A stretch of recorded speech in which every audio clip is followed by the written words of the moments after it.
काहीतरी चांगलं करायला गेलं ना की असले कांड होतात माझ्याकडनं, काही बोलायलाच नको. तर श्री स्वामी समर्थ सर्वांना. दिवसाची सुरुवात ही लवकर नाही झाली, उशिरा झाली. मम्मी नव्हती, मम्मी गावाला गेली आहे, त्यामुळं सगळं घर माझ्या ताब्यात होतं आज. पटपट स्वयंपाक करून घेतला, चपात्या वगैरे बनवल्या, भाजी बनवली एका साईडला. त्याच्यानंतरनं चहा वगैरे बनवला, टिफिन भरला ह्या दोघांचा आणि ह्यांना पहिले शाळेत हाकललं म्हणजे माझ्या डोक्याला शांती. नंतरनं पप्पांसाठी भाकरी बनवली. चांगलं वातावरण झालं होतं बाहेर. माझाही डबा वगैरे भरला.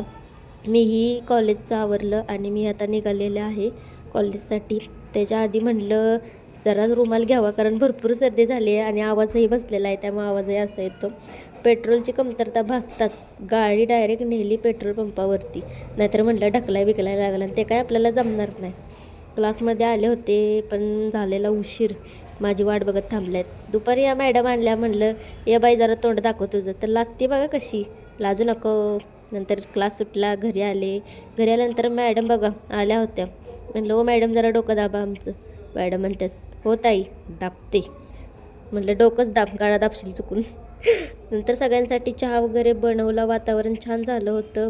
माझाही मूड जरा चांगला होता. त्याच्यानंतर सगळ्यांसाठी बिस्किट आणायला गेले होते. दुकानात एवढी व्हरायटी बघून मला सुचतच नव्हतं काय घेऊ नक्की. घेतलं काहीतरी. चहा बी प्यायला. हे बघा चहा पितानासुद्धा तोंड आहे ह्यांची टी व्हीमध्ये. माझा भाऊ सिरियलसाठी एवढा वेडा आहे ना, मला आज कळलं. प्रेमाची सिरियल पण एवढा छोटा बघत बसतो. मी हसून हसून मेले अक्षरशः, खरं सांगते. माझ्या वाटणीचं काम पप्पांना लावलं आणि अर्धं बहिणीला लावलं आणि मी म्हटलं जरा निवांत बसावं. बसले होते पण तेवढ्यात काय बसतं माझ्या नशिबात नाही. असे कांड माझ्याकडनं होतच असतात, काय बोलायलाच नको त्यात.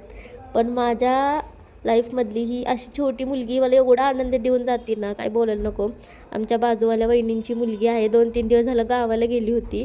आज आली आणि माझ्यासाठी फक्त म्हणजे ती माझ्यासाठी फक्त चॉकलेट म्हणून माझ्याकडे येते, तेवढंच आमिष दाखवते मी तिला. आणि ती माझ्यासाठी खूप खास आहे. तर आजचा हा ब्लॉग असा होता. कसा वाटला नक्की सांगा. श्री स्वामी समर्थ सर्वांना.